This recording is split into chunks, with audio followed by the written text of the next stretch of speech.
Ya estamos al aire en vivo, Juan Francisco. ¿Me escuchas bien? Bien, bien, sí, yo te estoy escuchando bien. Excelente, excelente. Muy bien. Pues amigos, muy buenas tardes. Reitero nuevamente que estamos en la previa de hoy, miércoles, día 12 del mes de agosto. Y para nosotros, como siempre, es un gusto tener siempre un invitado, un experto. Y hoy vamos a romper muchos paradigmas. Y digo así porque estoy convencido que todos los días aprendemos algo nuevo.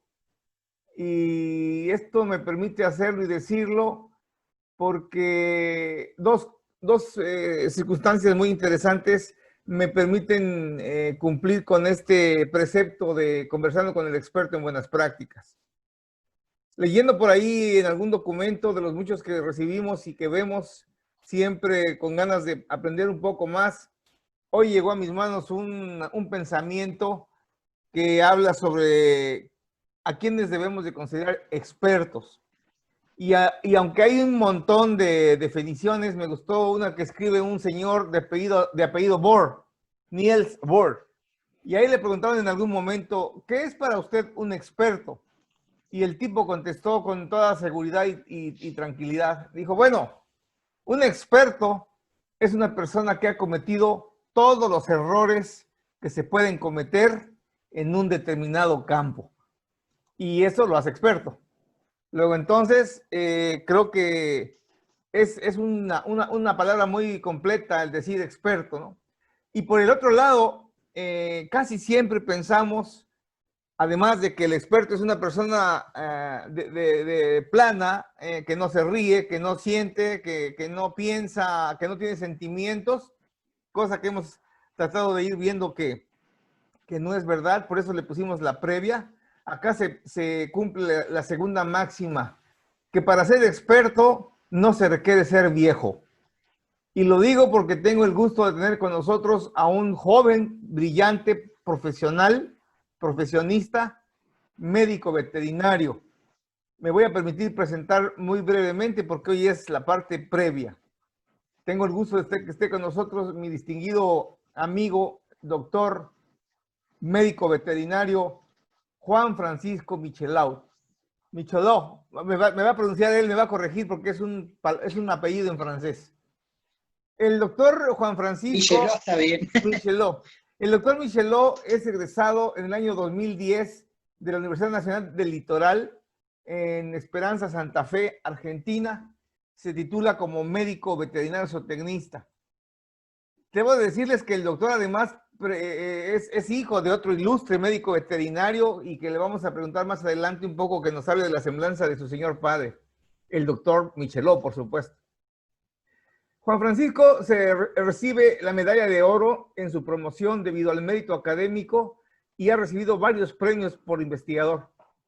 Fue acreedor de becas de formación superior en el extranjero y además recibió becas de formación para su carrera de posgrado y especialización.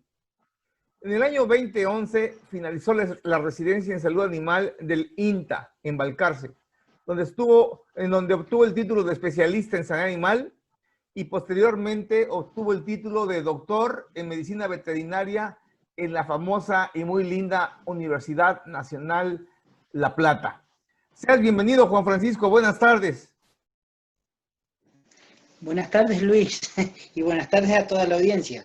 Qué gusto tenerte, mi hermano. ¿Cómo andamos por allá? ¿Qué me puedes platicar del clima? ¿Qué tal se siente en este momento por allá el clima? Mirá, aquí la verdad que, bueno, la provincia de Salta, yo estoy, realmente el clima es un clima muy benigno, por decirlo de algún modo.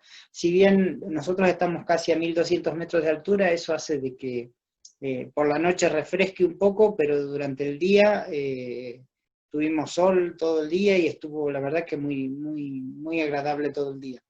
Excelente. Pero bueno, así ha sido todo el día.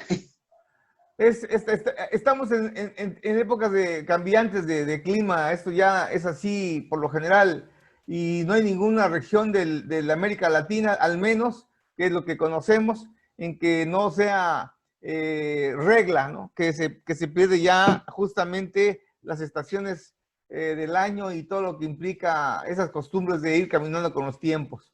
Y bueno, Juan Francisco, para mí es un gusto que estés con nosotros por todo lo que ya mencioné.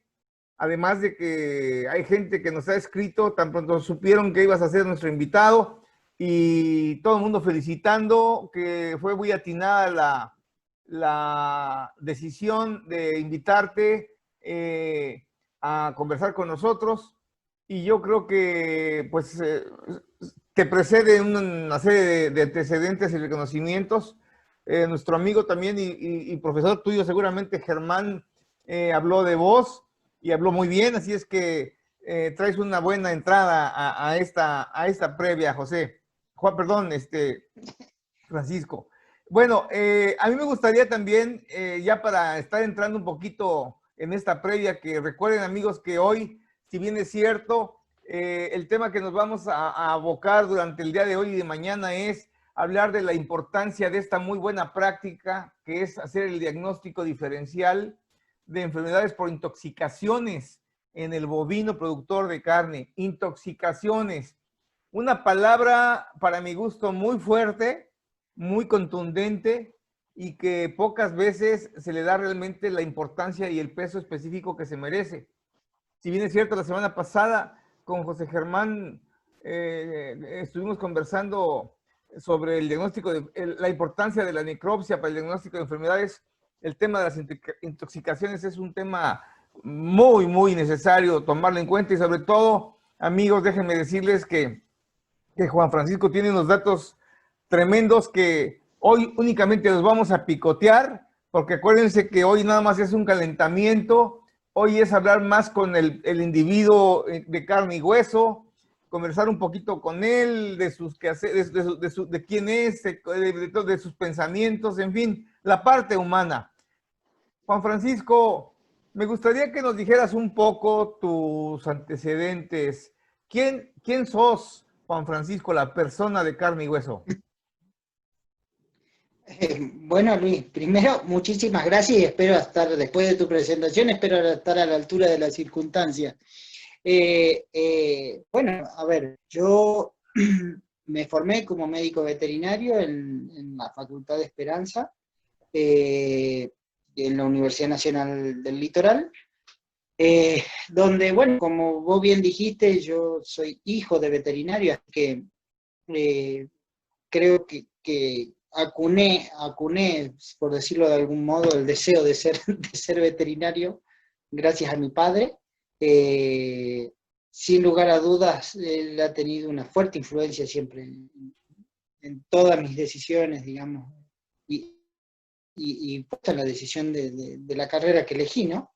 Por ahí, por un costado un poco distinto a lo que él hacía, él es un veterinario, de los veterinarios de campo, por decirlo de algún modo, los que están en el frente de batalla, y bueno, también haber mamado esa realidad y ver las dificultades con las que se enfrenta un veterinario todos los días, las problemáticas que tiene que atender, la gran diversidad de métier que tiene la veterinaria, es que elegí la carrera que elegí, ¿no? Y bueno, después yo digo que mi formación fue una sumatoria, no sé si de buenas decisiones, pero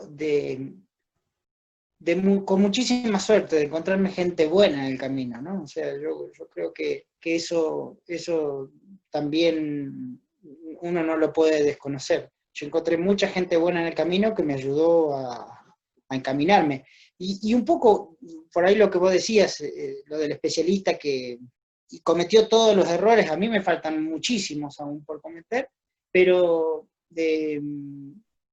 creo que uno nunca se cansa de aprender y bueno, en eso está lo lindo, porque cuando esto estuviera agotado, ya la gracia se perdería. Pero después mi formación, si bien yo no soy psicólogo, mi formación es orientada fundamentalmente hacia la patología, la patología fundamentalmente diagnóstica con diagnóstico campo. Si me tengo que definir, sería más un clínico patólogo.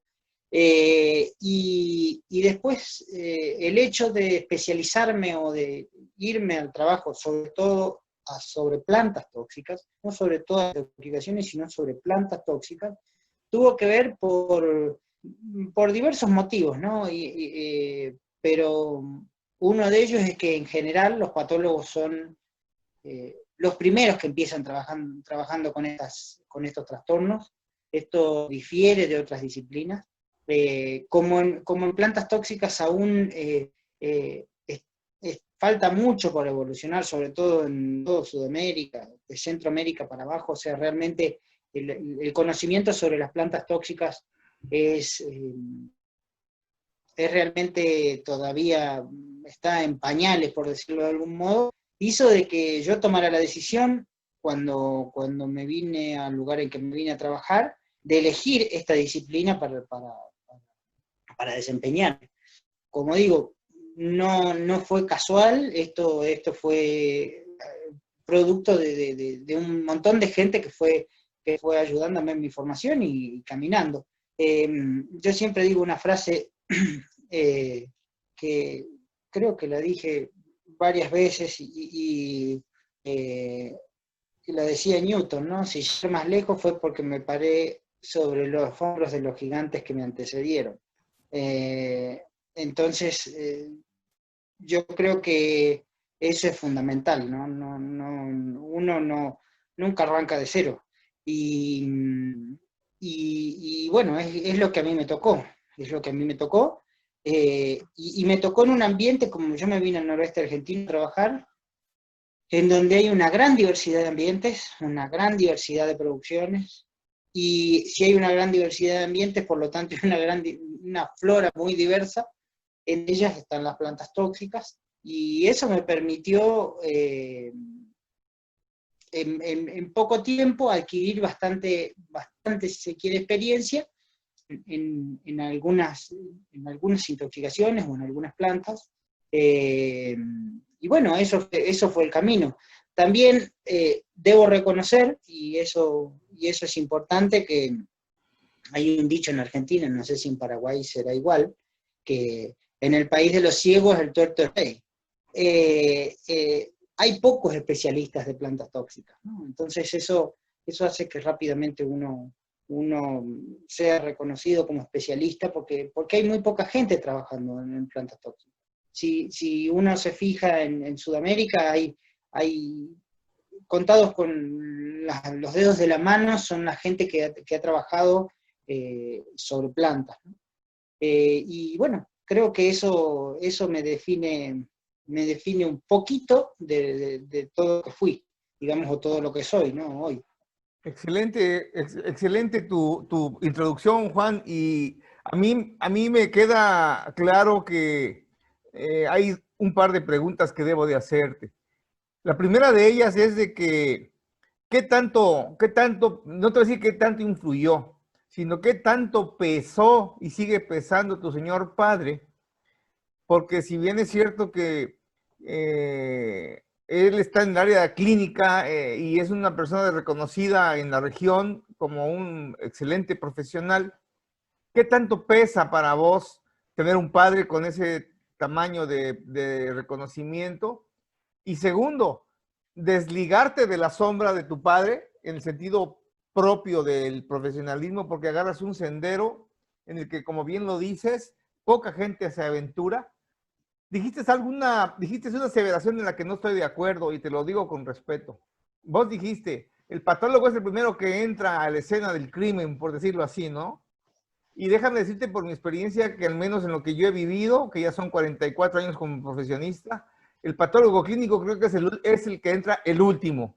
Primero entra el compadre, el vecino, el hijo del compadre, el veterinario el que cobra más barato, el oficial. Empiezan con el especialista y hasta el último se acuerdan que hay un patólogo clínico que puede ser el que les diga por qué murió ese bicho. Cuéntame un poco de eso, Juan Francisco, si estás de acuerdo con lo que te estoy diciendo, o refútamelo. No, bueno, a ver, es muy cierto lo que decís, que por ahí, digamos, El otro día, tras la muerte de Mario Bunge, estaba buscando algunas cosas, ¿no? Porque realmente creo que para los argentinos, bueno, ha sido un orgullo. Y Mario Bunge decía, no en textuales palabras, pero más o menos eso, que lo mejor que puede hacer un especialista en generalidad, ¿no? Ser un especialista en cosas varias. Porque yo digo que a veces especializarse está buenísimo y yo creo que es el camino que obliga a la ciencia, pero no se puede perder el contexto del todo, ¿no? Porque uno empieza a sacar los pies de la tierra y empieza a entrar en un mundo que es el mundo que uno se generó, ¿no? Que es muy peligroso dentro del ámbito científico académico. En general, los que trabajamos en estos ámbitos corremos el riesgo de entrar en un mundo muy particular, en donde lógicamente estamos trabajando en un tema, nos ahondamos en ese tema y nos metemos y nos metemos y nos metemos y nos metemos y terminamos creyendo que es lo único que existe, ¿no? Entonces yo creo que en eso la patología siempre nos trae un poco esto de lo que vos decís, que nos mantiene con un espectro abierto, que no ocurre con todas las disciplinas, ¿no? Sin embargo, bueno, sí es cierto que después lo que ocurre a nivel de campo no muchas veces es lo real, o sea, el patólogo clínico no es el primero que se llama, eso es muy cierto, muchas veces pasa. Bueno, eso no quita de que por la formación que uno tiene y demás, vaya entendiendo un poco esto con Germán, que estuvo hablando la otra vez con vos y demás. La mayoría compartimos esto de que un humorista argentino dice, somos especialistas en cosas. Yo creo que es lo que mejor nos define, que eso es lo que por ahí nos permite mantener la amplitud, ¿no? Porque cuando uno cuando uno entra en un tema muy, muy particular, a mí, desde lo personal, soy una persona que me gusta mucho trabajar con muchos temas, no con uno y meterme, que eso va un poco contra el paradigma o el dogma que persigue el científico, ¿no? El científico es como meterte en ese tema y agotarlo, hasta la muerte ese tema. Y yo creo que eso, hoy justamente en una reunión yo lo discutía mucho, sobre todo en las condiciones de nuestros países, como países en desarrollo, o subdesarrollados, o como quieren llamarlo, usen el término que quieran, en donde lo que ocurre es que los recursos son escasos. Es importante que en ciencia y técnica hacer un uso inteligente de los recursos. Entonces, ¿qué líneas son las que deberían priorizarse? Aquellas que primero tengan mucho asidero en el medio, o sea, que respondan a problemas locales, y después, por otro, que con poco generes mucho, ¿no? Que con poco generes mucho impacto, porque si vos tenés que invertir mucho para generar poco, termina siendo ineficiente el sistema. Y eso es lo que termina pasando cuando uno es en una línea de investigación y la gota al final, ¿no? Cuando ya está, entonces invertís un montón y generás poquitos crecimientos. Desde el punto de vista científico, todo es importante, uno no va a decir que no, pero al momento de priorizar en países en donde los recursos son escasos, yo creo que es importante. Un ejemplo clásico que pasa son las plantas tóxicas, en donde uno piensa, y son problemas netamente regionales. Si un país no invierte en estudiar las plantas que producen problemas en su ganadería, no lo va a invertir otro país. Porque Argentina no va a poner plata en estudiar plantas que afectan a Paraguay. Probablemente haya muchas que van a coexistir o que van a existir en conjunto y que vamos a poder compartir, pero habrá algunas específicas de Paraguay, habrá algunas específicas de Argentina, habrá algunas específicas, y eso pensémoslo dentro de los países del Cono Sur, pero imagínense esto lo que puede significar a nivel mundial. O sea, eso ha hecho que, por ejemplo, por ahí las plantas sean lo que por ahí en ciencia se llama las neglected disease, las enfermedades olvidadas, ¿no? Porque ha habido poco, se ha hecho poco, porque además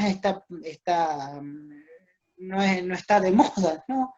Y las plantas tienen particularmente un problema, es que en general los sistemas privados, en términos generales, no hablo en uno en especial, pero los sistemas privados, o sea, el sector privado, en general no aporta demasiado al estudio de este tipo de cosas, porque no hay, en definitiva, un anzuelo económico, como ocurre, por ejemplo, con las enfermedades infecciosas, en donde un laboratorio, y sí, va a investigar sobre una porque está buscando una vacuna, que es comercializable, un antibiótico, que significa, le va a redituar, y es lógico que eso ocurra así, es muy lógico. En las plantas eso no ocurre, excepto en raras excepciones, como puede ser algunas plantas en donde logras variedades que no son tóxicas, como el caso de festuca, y entonces alguna semillera se pone a invertir en variedades libres de festuca y empieza a estudiar la planta y demás, pero yo diría que las plantas nunca fueron demasiado ponderadas, ni por el público ni por el privado. Entonces entras en un sistema en donde investigás con pocos recursos, ¿no? Pero gracias a Dios, y esto digamos, a río revuelto ganancia de pescado, como se ha hecho poco, con poco se ha mucho. Claro, Valga claro, la. claro. Con poco se hace mucho, ¿no? No sé Interesante. si entiendo. Interesante, interesante, Con, muy bien, interesante, y creo que esto es algo que nos va dando un poquito de buen sabor de boca para lo que mañana vamos a tener. Amigos, recuerden que estamos en la previa. Hoy es el día en el que de manera relajada estamos conversando con el experto, un poquito de todo, pero más haciendo énfasis en el personaje de carne y hueso que tiene detrás de él una historia como persona, que siente, que llora, que se alegra por sus triunfos, que tiene familia, que tiene aficiones, gustos, tristezas. Hoy es eso y un poquito de lo que mañana vamos a conversar. Antes de continuar, quiero darle las gracias a las personas que como siempre nos siguen. En primer lugar, mi querida coasistente y colaboradora, la ingeniera Ethel Jazmín Galeano Escalante, que siempre nos echa la mano y que hoy le tocó salir a campo y desde el campo nos está apoyando. Gracias, mi querida ingeniera. Y hay saludos de colegas y amigos que van desde México, pasando por Centroamérica y llegan hasta Uruguay y Argentina. Saludos a todos, gracias por su amable presencia. Juan Francisco, yo quisiera regresar un poquito a la persona de carne y hueso. Dinos un poquito de tus aficiones. ¿Qué te gusta? ¿Qué haces cuando no estás metido atrás del microscopio ni detrás de la planta? ¿Con qué te diviertes? Además sé que eres un hombre casado, así es que cuéntanos un poquito de esa parte, si nos lo permites. No, por supuesto. A ver, casado no, pero juntado sí, por decirlo de algún modo. Bueno, De hecho, es lo mismo, mi de hermano. hecho. Adelante. No. Bueno, en términos generales, bueno, yo estoy en pareja, no tengo hijos todavía, y eso, lógicamente, yo siempre me dedico como un apasionado por lo que hago, ¿no? Sí, señor. Y lógicamente sin el apoyo de las personas, en primera instancia lo que fue mi familia, y hoy en lo que es mi pareja, ¿no? Que realmente si no te apoyan en las decisiones de seguir y de entender lo que uno le puede apasionar, desarrollar esta actividad, que es una actividad que insume muchísima energía, ¿no? Porque insume gran parte de tu tiempo. Yo ayer salí al campo y creo que volví a las 6 de la tarde, 7, o sea, salí a las 4 de la mañana. Y esas ausencias y demás que sean comprendidas es extremadamente importante. O sea, yo Seguro. digo que siempre atrás de uno hay mucha gente que ha sabido renunciar, primero mis padres, mis hermanos y hoy mi pareja, ¿no? que me ayuda y me apoya en cada decisión que tomo. ¿Cuáles son tus gustos? ¿Cuáles son tus aficiones? A ver, desde los deportes, la música, me gusta mucho la vida en la naturaleza, es una de las cosas que más me gusta. Y como te digo, disfruto mucho de mi actividad, la disfruto muchísimo. Eso es Lo disfruto indudable. muchísimo, es de las cosas que más disfruto. Yo siempre digo que soy un agradecido de la vida por hacer lo que siempre quise, ¿no? Lo que Vol- siempre quise. volviendo un poco, volviendo un poco a aquella pregunta que no me acabaste de contestar. Qué tanto pesa el prestigio de tu señor padre en vos? Y sobre todo, repito, que te abocas a un área diferente dentro del medio, pero diferente a lo que es tu papá.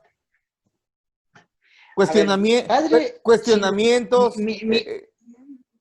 no, hoy nos compartimos muchísimo. Mi padre ha sido una persona que siempre apoyó las decisiones que yo haya tomado, cualquiera sea. Y él está extremadamente contento de que yo haya decidido este camino. Yo aprendí muchísimo con él, pero no aprender de sentarme a leer, porque mi papá no era de los que se sentaba a leer conmigo, ¿no? Era de las personas que yo aprendí viendo, aprendí observando. Y aprendí de cosas que no están en los libros, aprendí a moverme en el campo, a leer un comedero, a entender un potrero, a saber cómo dejarme con un productor, con un colega, cosas que por ahí son las más difíciles de adquirir. Las otras se adquieren leyendo, pero esas son destrezas que se adquieren en el medio, ¿no? Y yo creo que en eso mi viejo tuvo muchísimo que ver, y hasta el día de hoy pesa. Yo siempre digo que mi papá uno de los que hizo que me guste lo que hago y que lo disfrute al nivel que hoy lo disfruto. Excelente. Él está a punto, o sea, ya está en edad de jubilarse casi, pero él sigue disfrutando de salir al campo como el primer día. Y compartimos ese gusto de la vida en la naturaleza, de que nos guste el olor a bosta de vaca, por decirlo de algún modo. Claro, Eh, claro. y eso también le dio, yo digo, la posibilidad de elegir, ¿no? Como digo, el hecho de haber estado con mi papá desde muy chico, y trabajando y acompañándolo en el campo y ayudándolo en lo que podía, también lo que me fue ayudando a tomar las decisiones a lo largo de mi vida, ¿no? Yo siempre elegí gente que me acompañe, que sea muy realista, ¿no? Eh, yo siempre digo, parafraseando un poco lo que el Papa decía, ¿no? El Papa Francisco dice, me gustan los pasteles con olor a oveja. Yo, parafraseando eso, a mí me gustan los veterinarios con olor a bosta de vaca. Claro. Eh, y eso es un poco lo que me ha llevado a mí a elegir con la gente con la que me rodeo y con la gente con la que he trabajado a lo largo del tiempo. Siempre me gustaron los investigadores y los expertos que siempre tuvieron los pies en el plato, que nunca pudieron salir. Y eso es lo que a mí me mantiene y me ayuda, ¿no? Y me mantiene un poco cerca del piso de lo que requiere el productor, que en definitiva es el legítimo usuario de lo que uno genera. Eh, Claro. y así eso creo que fue así, porque en definitiva, el hecho de entender qué es lo que el medio necesita, se lo debo a mi viejo, no se lo debo a otro. Claro, claro. Después lo va ayornando, ¿no? Y demás, pero hoy yo trabajo aquí y tengo al frente lo que vendría a ser el servicio nuestro de diagnóstico, el especializado de diagnóstico, y trabajo con los veterinarios. Y quizás logro entenderlos y comprender sus problemas y sus afecciones por lo que me deviene de mi viejo. Y entender que cuando ellos me hablan de tal situación y eso me mantiene constantemente muy cerca, ¿no? Y Muy el bien. contacto con mi viejo, que prácticamente a diario, me recuerda todos los días cuán importante es mantenerme cerca de ellos, ¿no? Porque Excelente. vuelvo a insistir, me gustan los veterinarios con olor a bosta de vaca. Excelente. Amigos, no dejen de olvidarse que hoy es la previa. Recuerden que como característica del día de hoy es hablar un poquito de todo, haciendo énfasis en la persona de carne y hueso. Mañana de lleno estaremos en nuestra cápsula informativa a partir de las 9 de la mañana, conversando con el experto, con toda la investidura que merece su expertise de mi querido doctor Juan Francisco Michelao, y que, bueno, estamos hablando de la importancia como buena práctica ganadera del diagnóstico diferencial de enfermedades por intoxicaciones en el bovino productor de carne. La semana pasada tuvimos el gusto de tener otro experto que nos hizo favor de hablarnos de la importancia de la necropsia como diagnóstico diferencial, para hacer diagnóstico diferencial de enfermedades. Intoxicaciones. Es una palabra que, si me equivoco, me corriges, Juan Francisco, pero es una palabra, tú lo dijiste hace rato, no tan bien entendida o no tan bien aceptada. Sí es preocupante que haya muy pocos especialistas. Yo acá en Paraguay no quiero faltar a la verdad ni al respeto a nadie, pero creo que nada más tuve el honor de conocer a un especialista que ya se nos adelantó a la pasta grande, un profesor de la universidad, un doctor que para mi gusto incluso elaboró un excelente libro. No lo tengo ni lo conozco, pero es un libro que habla justamente sobre la caracterización de las principales plantas tóxicas en el Paraguay, que para mí es una guía muy importante. Son pocos los ejemplares, por eso es que no puedo acceder a él. Y para no ponerme a polemizar de dónde más, polarizar, perdón, dónde más o dónde menos, yo creo que esta es una herramienta importante. Juan Francisco mencionó que Argentina, que es muchísimo más grande que Paraguay y que Uruguay, pues reconoce que son pocos los expertos. Déjenme decirles que Juan Francisco trabaja en el INTA, entonces está en una institución que le permite crecer y dar servicio. Pero volviendo al tema de especialistas y ya concretamente en el tema de intoxicaciones, danos un adelanto de lo que mañana nos vas a conversar en la cápsula informativa. ¿Cuáles son los temas puntuales que nos vas a tocar? Y quisiera que los puntillaras para que quede ese saborcito de que mañana vale la pena escucharte, Juan Francisco. Bueno, a ver, yo creo que algo les adelanté, ¿no? Que realmente las plantas tóxicas, por ahí mostrarles un poco cuál es su impacto o lo que conocemos de qué es su impacto, ¿no? Porque, voy a insistir, no conocemos realmente el impacto real económico que tienen las plantas tóxicas, como ocurre con otras enfermedades. O sea, vos buscás impacto económico, ponés en cualquier buscador de internet impacto económico de la fiebre aftosa y te saltan un montón de trabajos en donde te dice cuál es el impacto y estiman números y sacan números y demás. Y va a poner de neoporosis y probablemente te salte lo mismo, y pones babesiosis y probablemente te salte algo similar. Pero en el caso de plantas tóxicas, si ustedes buscan, van a encontrarse con que realmente hay muy poco. Hay un par de trabajos que intentan avanzar sobre la comprensión de las pérdidas que producen las plantas. Pero realmente, ¿cuánto? Aún no lo sabemos. Y yo les voy a intentar mostrar mañana el impacto que pueden tener, ¿no? Las plantas en general, a ver, de última yo también me gustaría, Luis, si me das el permiso, en definitiva es que mañana los que estén en el canal o los que escuchen esto, que por ahí pongan, si quieren charlar de algún tema en particular, y yo mañana vemos de tocar esas temáticas, en la medida que pueda.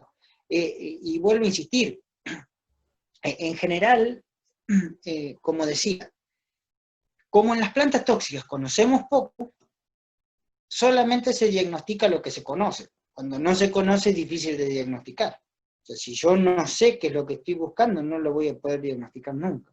Eso hace de que entonces, en definitiva, para el veterinario sea mucho más difícil diagnosticar una intoxicación que otro tipo de enfermedades. Eso es muy común, ¿no?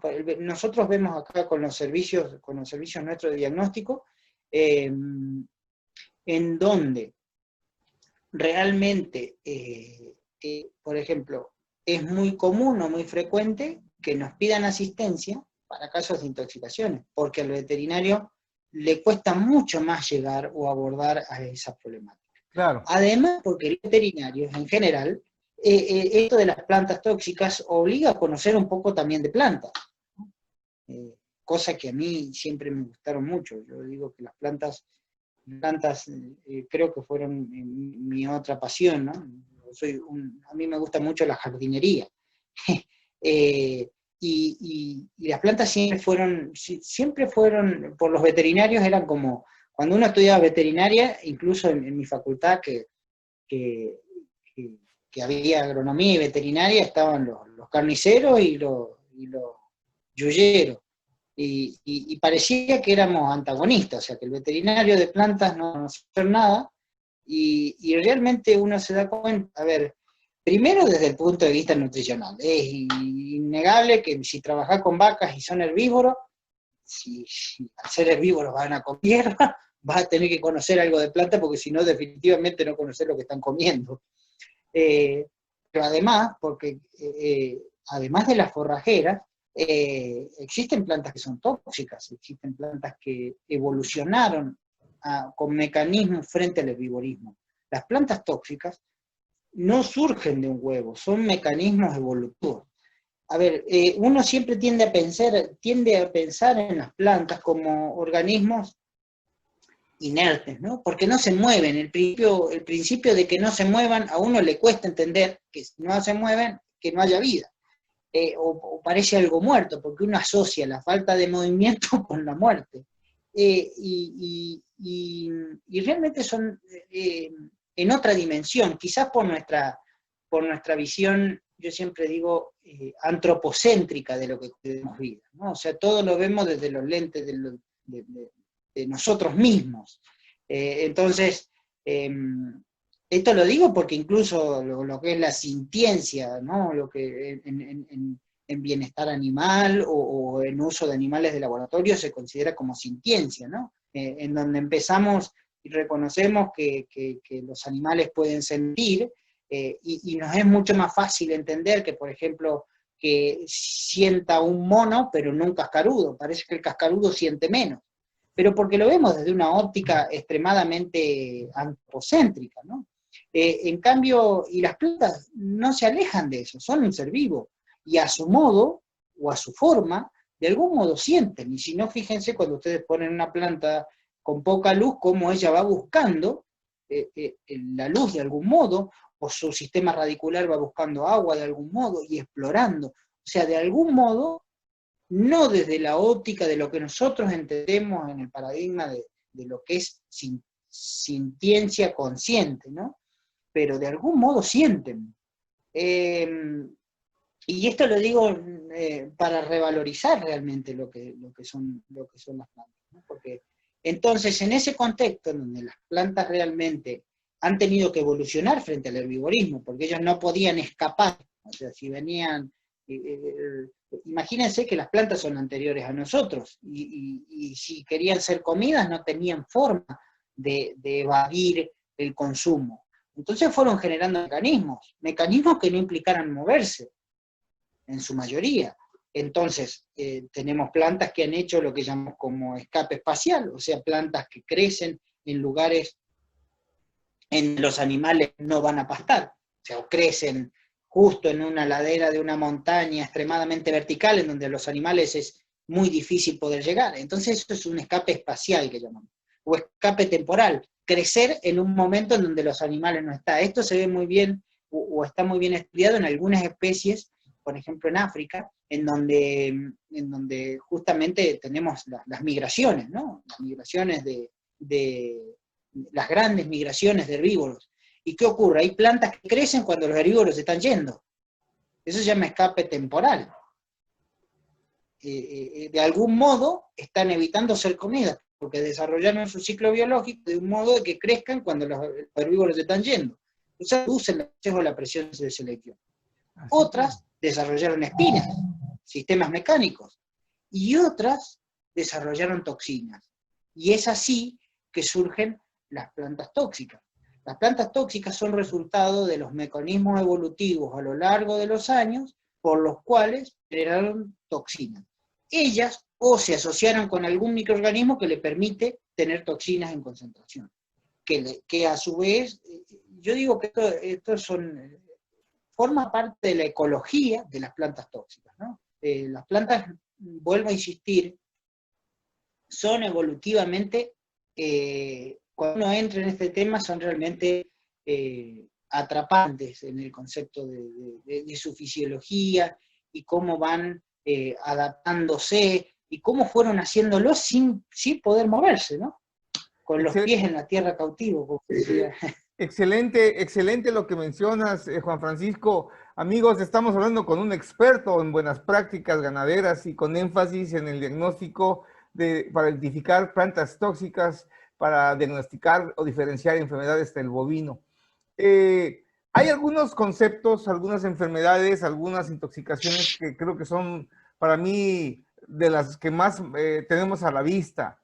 Si bien es cierto lo que acabas de mencionar y que es muy interesante y que mañana lo vamos a poder escuchar a mayor detalle, yo creo que no podemos dejar al margen hablar de intoxicación, por ejemplo, por aflatoxinas, por micotoxinas en general, que de alguna forma son conceptos que tienen bien marcadas sus márgenes de acción y de actuación.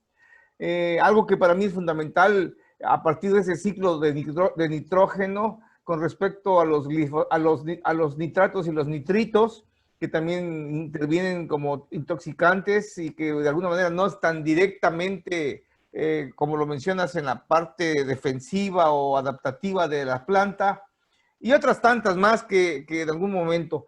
Pero yo recuerdo, y también quiero que nos des un pequeño adelanto en la inteligencia que no quiero que hables demasiado por dos razones. Primero, porque no quiero que te canses la garganta y segundo, porque quiero que mañana le entremos de lleno. Convérsanos un poco, que es un tema que sé que lo dominas requete bien. Esos famosos helechos que vemos en el campo y que creemos que son insignificantes, a partir de algo que dijiste muy interesante. Sí, es bien cierto que reconocemos que todos los individuos, todos los animales son sintientes, en este caso el bovino no queda como excepción. Yo desde mi punto de vista como etólogo clínico dentro de mi área de trabajo en el bienestar animal, debemos recordar que los bovinos, como todas las especies, también tienen el sentido del gusto, ¿no es cierto? Y que son selectivos. Pero ¿qué pasa entonces con ese individuo que a pesar de que es selectivo, porque saben discriminar dulces, agrios, salados y tóxicos, no me vas a dejar mentir, llega un momento en que ese individuo es tan prolongada el hambre que tiene y la sed, porque también hay que hablar de intoxicación en el agua, que a pesar de eso, se la tragan el agua, se la beben y se comen esa planta tóxica, y aunque la gente dice que no piensan los animales, cosa que no es cierto, prefieren correr el riesgo de enfermarse y hasta morir, pero saciar su apetito y su sed. Ese helecho que es muy clásico en muchas regiones, en el Chaco argentino y que lo tenemos en el Chaco paraguayo. Háblanos un poco de eso como preámbulo, Juan Francisco. Bueno, a ver, quizás lo del helecho puede ser interesante, sobre todo por ahí nosotros hemos avanzado en el conocimiento un poco de las plantas tóxicas, incluso la intoxicación por helecho, debe ser una de las intoxicaciones más distribuidas a nivel mundial, ¿no? O sea, realmente hay lugares en donde la intoxicación por helecho es una de las principales causas, y nosotros tenemos áreas que son endémicas para la intoxicación de helecho, no precisamente en nuestro Chaco, pero en lo que vendría a ser nuestro pedemonte, nuestro pie de yunga, que llamamos, o la selva tucumano-boliviana, digamos, que viene bajando hacia Argentina.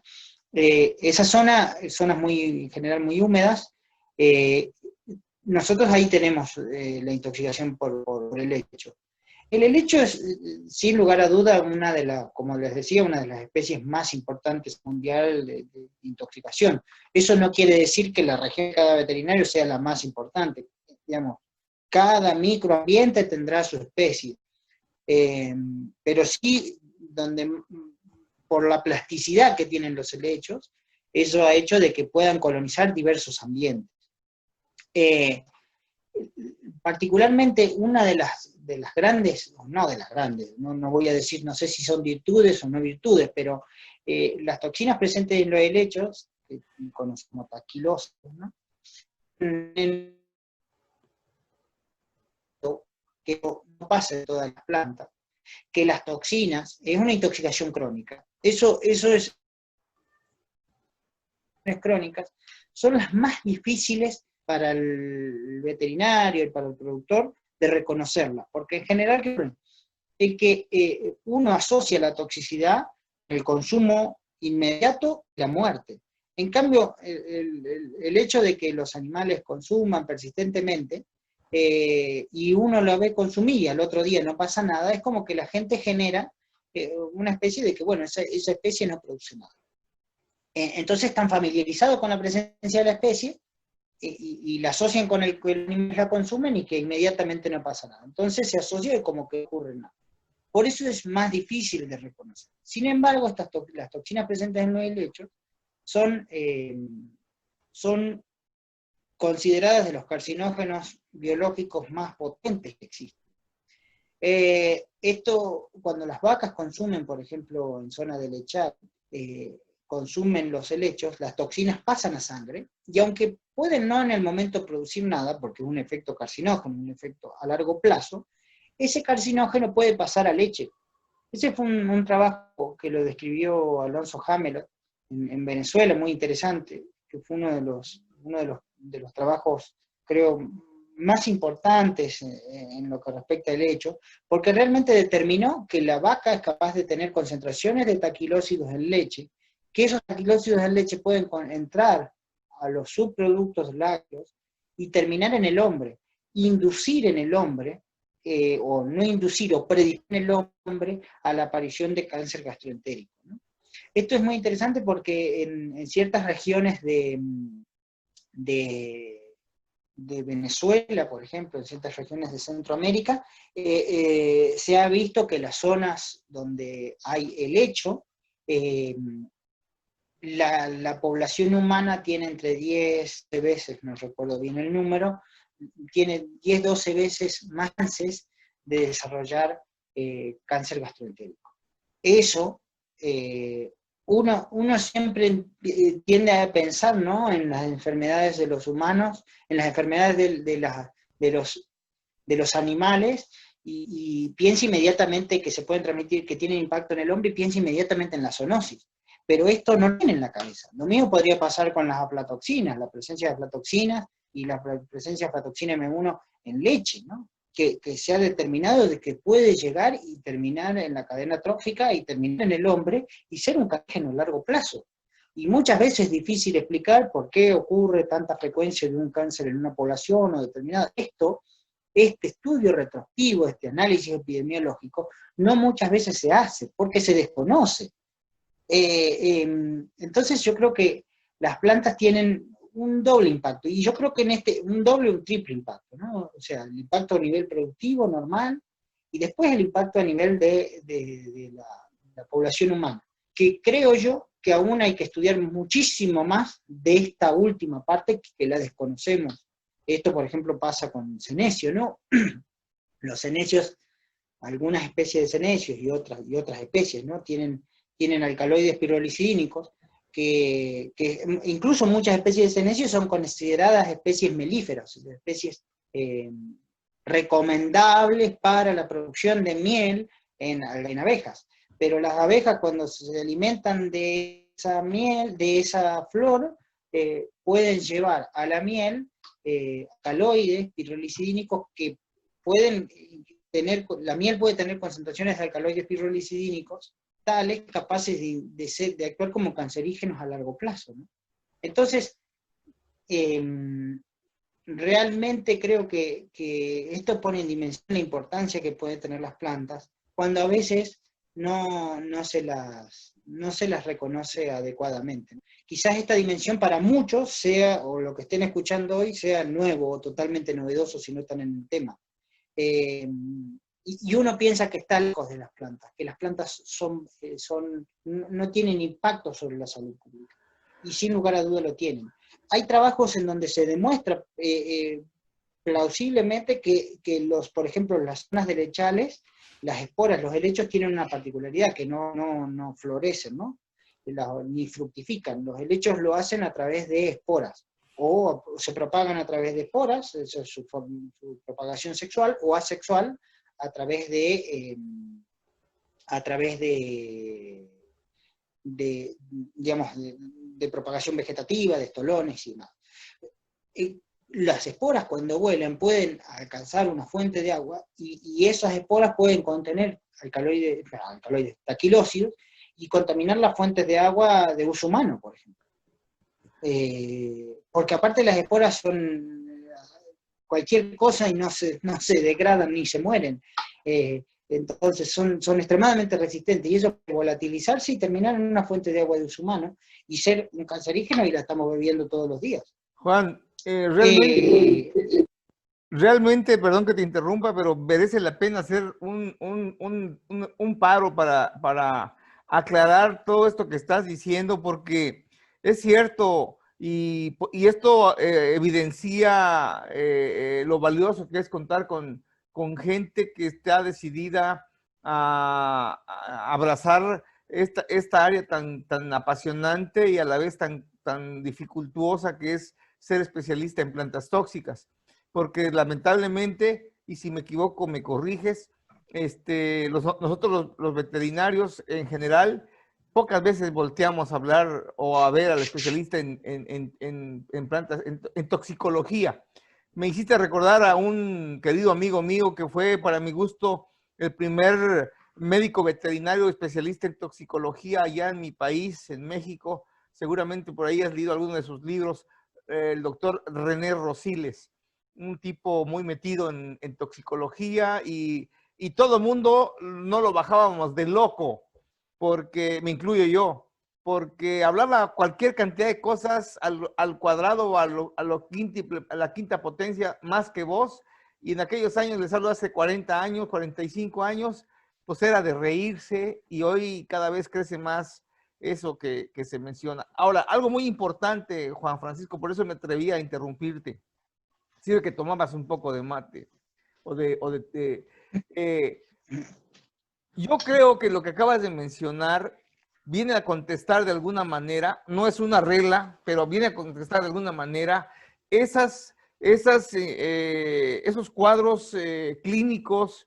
Hablo del humano, porque lamentablemente ahí es cuando más o menos la gente empieza a entenderlo, porque se enfermó o porque falleció, y que la ciencia humana sigue sin explicar de qué murió, ¿no? Decía uno de mis maestros, cuando preguntan de qué murió, pues de repente, porque no hubo tiempo ni para saber por qué murió.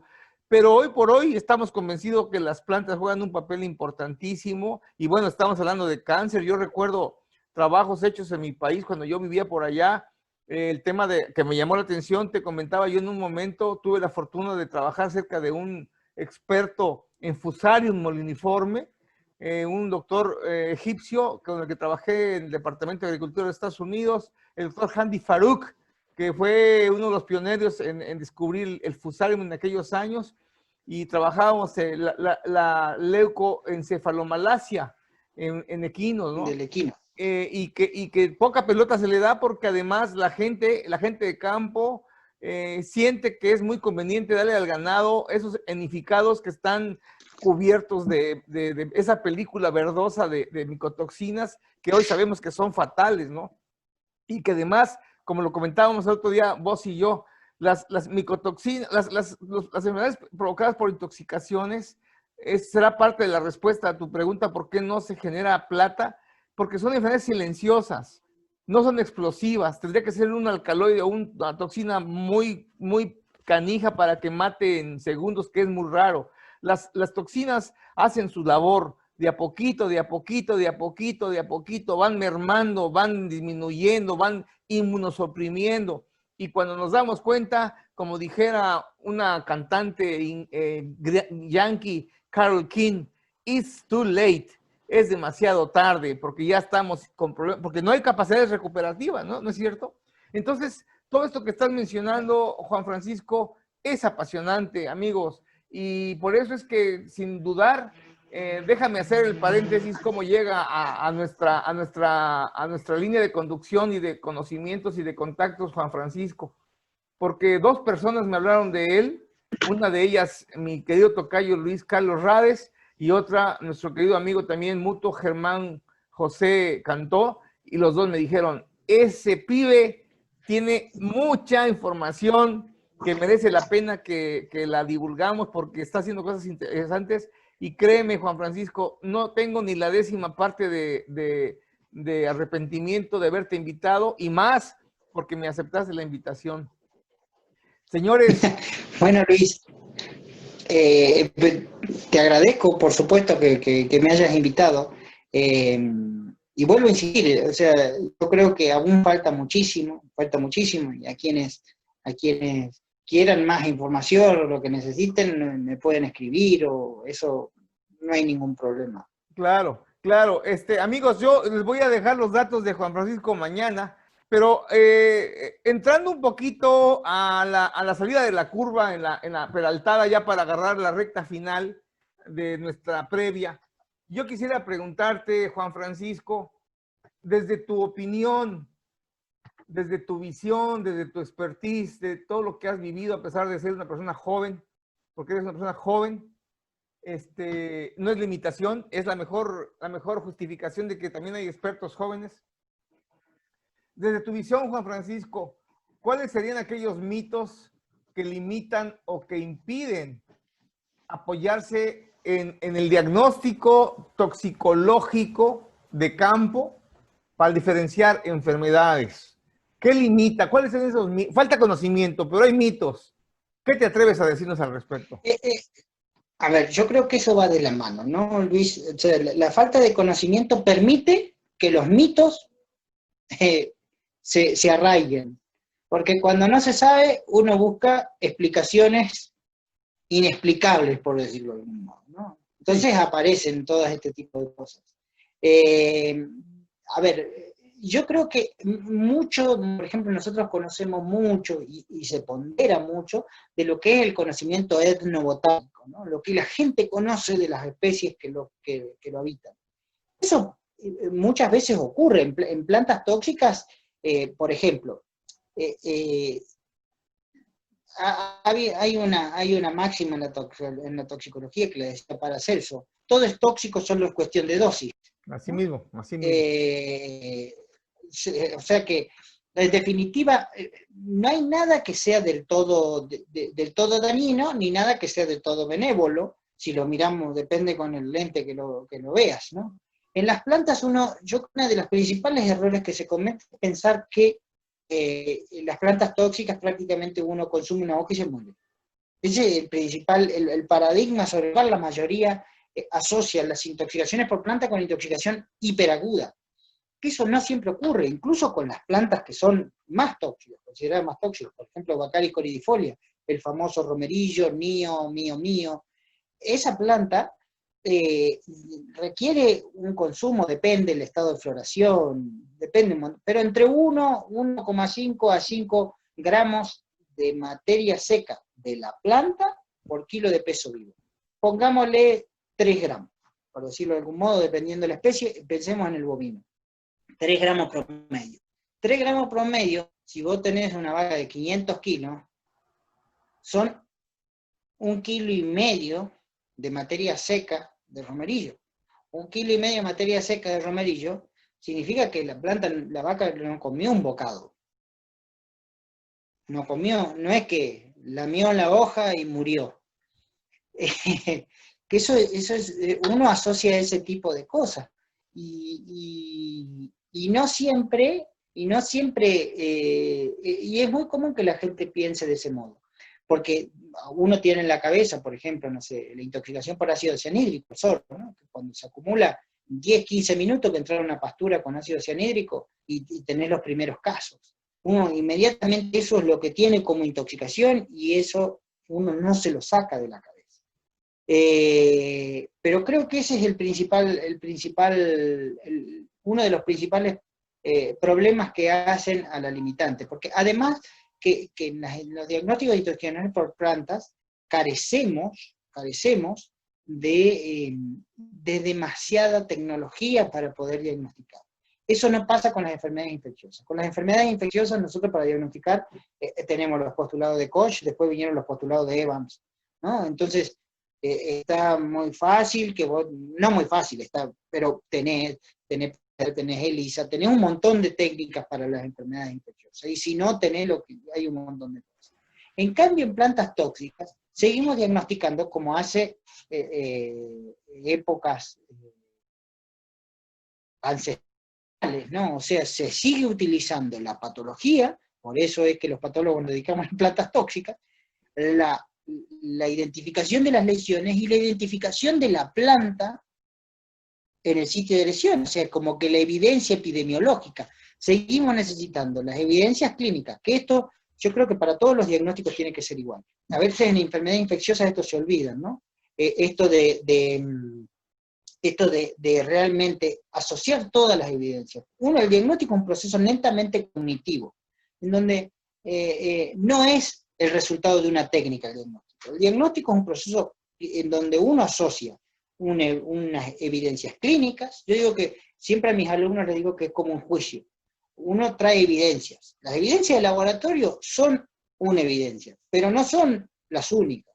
Tener las evidencias clínicas, las evidencias epidemiológicas, las evidencias patológicas y las evidencias de laboratorio. Cuando juntás todas esas evidencias llegás a un diagnóstico. Eso es lo que nosotros normalmente pretendemos como diagnóstico, ¿no? Porque yo digo esto porque muchas veces pasa de que aislamos a una gente y no encontramos las lesiones. Esto, por ejemplo, pasa, ¿no? O sea, y hay que tener cuidado porque a veces se hacen diagnósticos, por ejemplo, hoy es muy común que la gente haga diagnóstico utilizando técnicas moleculares, por ejemplo el PCR, identifique un agente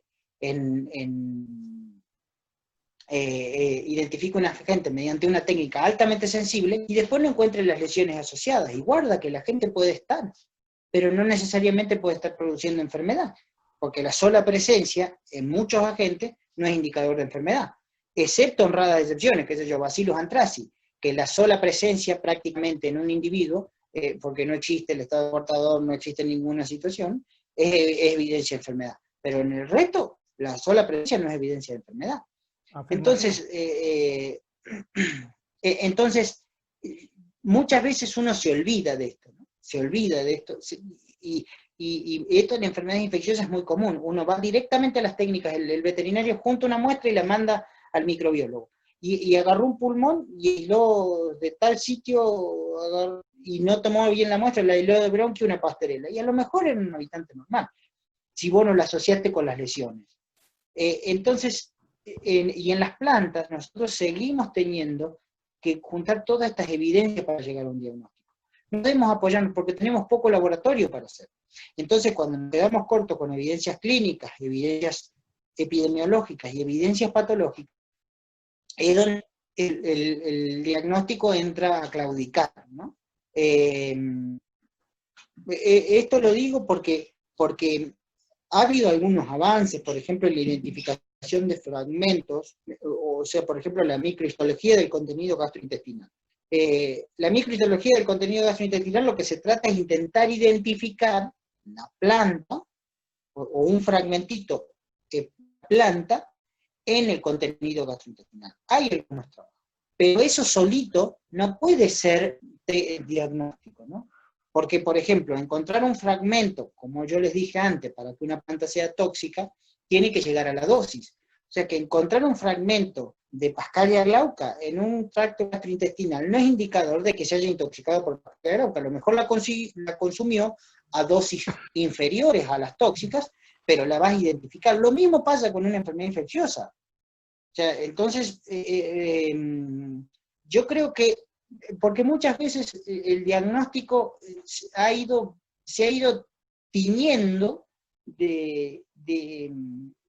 no sé si es una cuestión personal o lo entiendo así, yo, ¿no? Que a veces uno por hacer una técnica laboratorial es diagnóstico. No es diagnóstico. El diagnóstico necesita un clínico, necesita de las evidencias, del resto de las evidencias. Muchas veces nos pasa que nosotros encontramos, porque puede haber incluso errores que sean humanos, ¿no? O sea, que no tienen nada que ver con las técnicas, o errores naturales de las técnicas, que si uno no las junta, no las piensa, entonces es donde puede entrar a clicar. Y por eso yo creo que existen los errores en las plantas tóxicas, porque muchas veces en las infecciones que ocurren suplimos las carencias que tenemos en evidencias clínicas, en evidencias patológicas y en evidencia epidemiológica, porque tenemos muchas evidencias laboratoriales.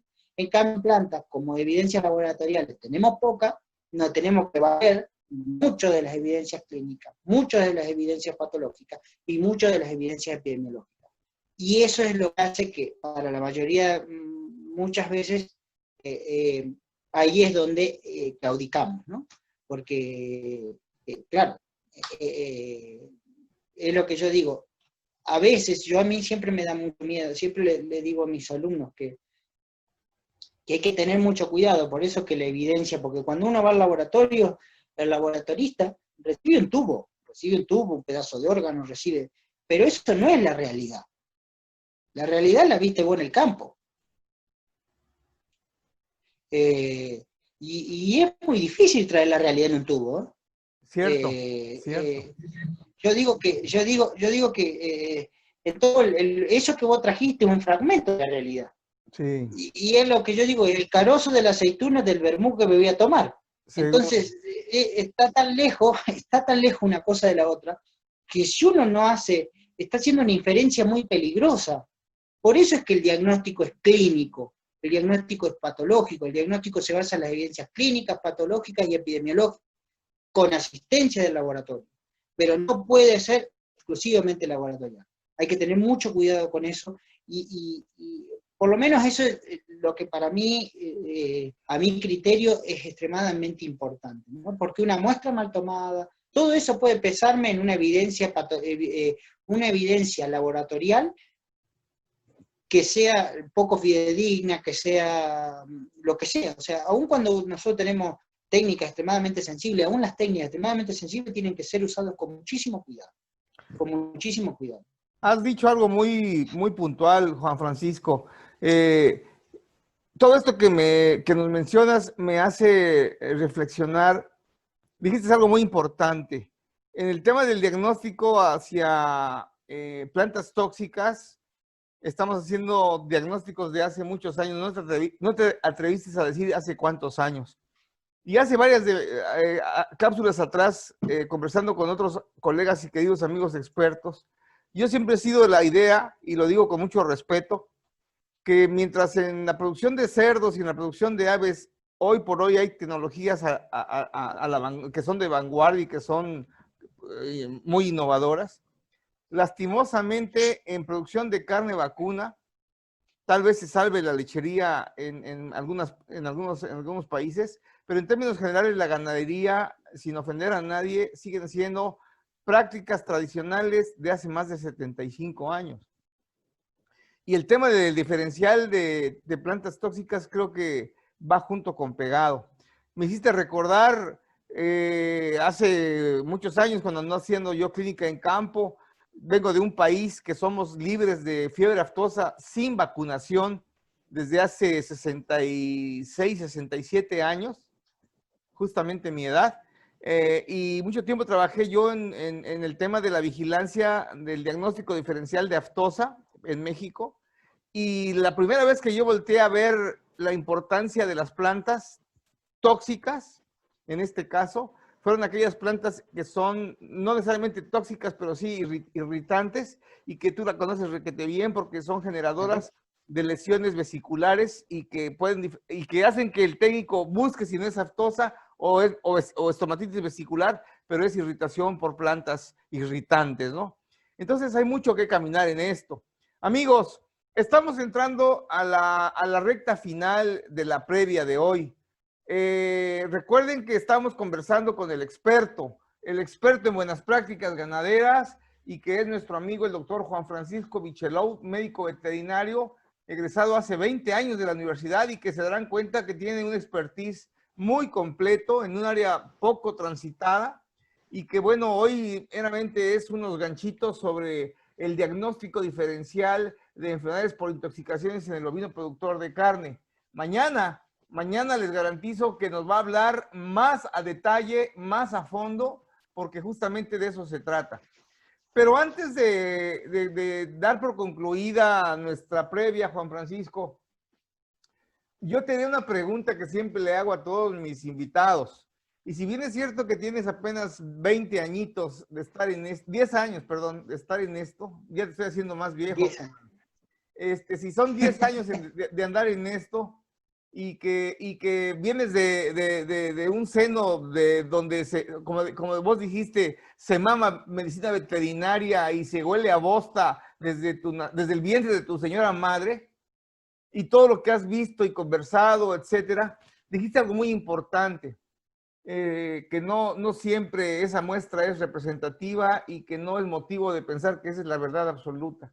Pero después de tantos años, y bueno, sobre todo porque me imagino, te has enfrentado a críticas sin fundamentos, de colegas, de productores y seguramente de amigos que dejaron de serlo cuando empezaste a hablarles de conceptos que nunca habían escuchado y que empezaron a decir, este pibe está loco, ¿no? Este me quiere sacar plata, ¿no? Está sacándome, después de tantos años, me quiere venir a contar el cuento del desaparecido, ¿no es cierto? Bueno, pues a partir de todo esto, yo te pregunto, ¿ha valido la pena haberte inclinado por esta área tan apasionante? Si volvieras a nacer o si en este momento tuvieras el privilegio de cambiar, ¿virarías a un área más tranquila, más ecuánime, o te quedas con plantas tóxicas, Juan Francisco? A ver, yo, como digo, yo soy, me metí en la patología clínica, y me especialicé sobre todo en plantas, en investigación de plantas, ¿no? Pero el diagnóstico sigue siendo de las cosas que más me apasiona. Sigue siendo de las cosas que más me apasiona, porque yo desde el momento que salgo, que me llaman a un campo para ver un problema, yo no sé qué es lo que me voy a enfrentar. Esa incógnita que me tiene pensando hasta llegar al campo, después ver, y después a veces volver con un gusto a nada, en donde a veces decís, ¿y qué es esto? Y no lo puedo ver, y no lo puedo... Eso para mí no tiene precio. Es algo que yo digo, me divierte mucho, en el buen sentido, ¿no? Porque yo digo que es lo que te mantiene vivo, porque te estás preguntando, constantemente te cambia el escenario. Te permite mantenerte estanco. Porque yo, por ejemplo, yo sí trabajo mucho en plantas tóxicas, es mi línea de investigación más fuerte, pero aún así, yo haciendo patología me siguen llegando casos del que sea. Entonces puede ser una planta como no puede ser una planta, o sea que yo tengo que leer de todo lo que hago. Y eso yo creo que no tiene precio, ¿no? A mí me mantiene, yo creo que si tuviera que elegir de nuevo, elijo por supuesto veterinaria, que para mí es algo que no tiene precio, y después elijo esta disciplina, que es la que me ha llevado y que me apasiona tanto. Una vez reunido con unos patólogos,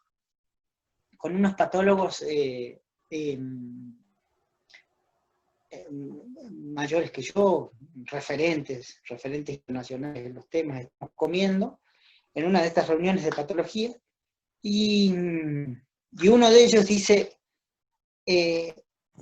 ¿por qué te gusta la patología? Arranca la discusión y ellos dicen, a mí la patología siempre me ha llevado a conocer buena gente, decía un patólogo español.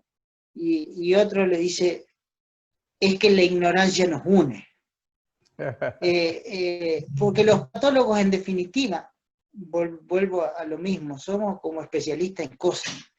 De nada sabemos mucho y de todo sabemos un poco. Entonces, eso nos obliga siempre a tener intercambio con especialistas, más especialistas que uno en determinados temas, ¿no? Y eso te nutre constantemente, y te mantiene abierta la cabeza y te hace pensar de un modo muy particular, ¿no? Así que, sin lugar a dudas, que volvería a elegir la disciplina que elegí. Señores, creo que es contundente la aseveración de nuestro joven experto. Juan Francisco es una persona que en el poco tiempo que tengo de conocer, realmente me ha impactado muchísimo su pasión. Déjame confesarte, Juan Francisco, con las proporciones que me mereces, que me haces recordarme en mis inicios hace 40 y tantos años, con más pelo y con todo ese ímpetu que hoy tienes encima, y lo cual celebro. Y bueno, amigos, Estamos llegando a la final de esta previa charla informal, distendida, con el amigo que le gusta la música, que reconoce que se apasiona, que es entregado, que viene de un origen 100% médico familiar, médico veterinario, el doctor Juan Francisco Michelout. Y él mañana, en la cápsula informativa que vamos a iniciar a las 9 de la mañana, horario en Paraguay, 8 de la mañana, horario en México, y 10 de la mañana, horario en Argentina y en el Uruguay, nos vamos a meter de lleno, se los prometo, para hablar sobre esta buena práctica que implica el diagnóstico diferencial de enfermedades por intoxicaciones en el bovino productor de carne. Les garantizo que la información que este caballero tiene es una información tremenda y que los que estamos haciendo clínica, que quienes estamos haciendo de alguna manera campo, control y prevención de enfermedades infectocontagiosas, no podemos descartar las que son provocadas por intoxicaciones. Y créanme, los datos son contundentes. Vamos a dejarlo a un paso. Olvídense del daño y el impacto en el bovino o en los animales. Tomen en consideración la repercusión en salud pública, porque en el humano genera problemas, son detonantes de cáncer. Las aflatoxinas, que las vengo siguiendo desde hace 20 años, son detonantes de cáncer cervicouterino.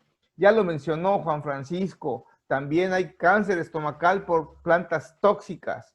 Así es que, mis amigos, mañana los invito a tomar con un buen mate a partir de las 9 de la mañana, conversando con el experto en buenas prácticas y en este caso con un excelentísimo experto joven y muy entusiasta, el doctor Juan Francisco Michelout. Antes de despedirnos, Juan Francisco, únicamente te pediría que nos dieras un mensaje de despedida, por favor. Bueno, a ver, espero ver en esta pequeña introducción que me invitó Luis, sinceramente agradezco porque es totalmente novedosa quizás la forma de encarar esto. La verdad que uno, cuando me invitó Luis a dar la charla, no sabía mucho dónde me metía, pero celebro haberme metido. Yo creo que lo que quiero, si les transmitir en este tiempo que hemos charlado, es la importancia del diagnóstico, ¿no? La importancia de reconocer y conocer enfermedades. Nosotros no podemos, parece siempre que el monitoreo de enfermedades, identificar enfermedades, parece como un cuento viejo. Ya se conoce, ya sabemos qué es lo que pasa. Parece siempre he escuchado, ¿cómo después de 30 años no vamos a saber lo que pasa? Y yo creo que eso, saber qué es lo que pasa, es como medir el tiempo, ¿no? Es como medir el clima. Eso uno tiene que hacerlo todos los días. No puede quedarse con visiones retrospectivas de qué se enfermaban las vacas en el año 70, en el año 80, en el año 90, en el 2000, en el 2010, porque eso va cambiando constantemente. Fíjense lo que está ocurriendo con la salud humana hoy con esta pandemia que nos tiene en vilo, ¿no? Fíjense cómo cambian las cosas, cómo cambian los escenarios. Nosotros, cuando yo empecé a estudiar, que no fue hace tanto tiempo, que hablaba de la tríada ecológica de la enfermedad. Y realmente eso ya es un concepto totalmente antiguo, la tríada ecológica de la enfermedad. Hoy hay que hablar de redes de causalidad de las enfermedades. Hoy las enfermedades surgen, las enfermedades son una suma de casualidades, en donde se tienen que dar un montón de pequeñas cosas para que ocurra una enfermedad, para que ocurra una epidemia, para que ocurra un brote. Y en este contexto de un mundo de la salud, en donde parece que los únicos que tienen lugar son los agentes infectocontagiosos, yo creo que las enfermedades tanto carenciales como tóxicas tienen que ser tenidas en cuenta, porque forman parte de este mundo de la salud, ¿no? Una salud ambiental también depende de que nosotros tengamos, o sea, de nada sirve tener buenas vacunas y reducir el ambiente muy sano si nuestro sistema inmune no está capacitado para poder, lo que decía Luis, el efecto inmunosupresor de algunos agentes y demás. Entonces, yo creo que empecemos siempre a tener en cuenta que muchas veces hay que pensarlas, ¿no? Yo digo que hay enfermedades que uno las encuentra, ¿no? Cuando está haciendo vigilancia epidemiológica, los que hacemos laboratorios de diagnóstico, cuando nos metemos a hacer vigilancia epidemiológica, lo que ocurre es que cuando estás en una zona hay enfermedades que te chocan solas, que vos las encontrás. O sea, si estás en zona endémica de rabia, lo más probable es que te aparezca un caso de rabia. Si estás en zona endémica de babesiosis, te va a aparecer un caso de babesiosis, lo vas a ver. Pero hay otras enfermedades que hay que salirlas a buscar. Hay que hacer una vigilancia activa, que la vigilancia pasiva, muchas veces esperar a que lleguen, no es del todo, porque si no sesgamos la presencia de tal o cual enfermedad. Y muchas veces también tenemos, y esto está muy claro, por ejemplo, en vacas lecheras de alta producción, que muchas veces tenemos escapes infecciosos que responden a orígenes metabólicos o tóxicos, ¿no? La presencia de micotoxinas que inmunosuprimen y hacen que aparezcan enfermedades respiratorias o predisponen la aparición de una enfermedad. Por eso hoy hablamos de redes de causalidad. Los paradigmas sobre los cuales se construyó la medicina han ido cambiando. Yo no recuerdo dónde es que leí, pero siempre le digo a mis alumnos que pasamos de diagnosticar y tratar individuos enfermos a diagnosticar y tratar poblaciones enfermas, y hoy estamos diagnosticando y tratando empresas enfermas. Y sobre esos paradigmas, empresas me refiero al sistema productivo en particular, y esos paradigmas han ido cambiando. Yo creo que eso obliga a ayornarnos constantemente, ¿no? de cómo es. Así como pasamos de una medicina netamente terapéutica a una medicina netamente propedéutica, también han cambiado los paradigmas de cómo pensar la medicina. Y invito a que más gente se sume a pensar en este tipo de cosas, de sistemas complejos, ¿no? Porque los sistemas no son netamente complejos. Siempre hay más de una cosa. Nosotros tendamos a pensar en el agente, en el ambiente y en el huésped, así como nos enseñaron a nosotros. Y la realidad es que es mucho más grande que eso, mucho más grande que eso.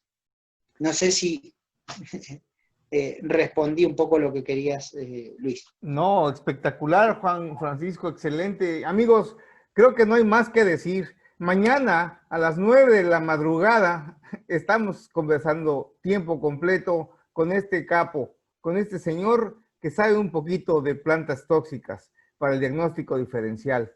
Hoy no me queda más que decirles a todos muchas gracias, pero antes de despedirme, quiero darles las gracias a todas las gentes que nos siguen.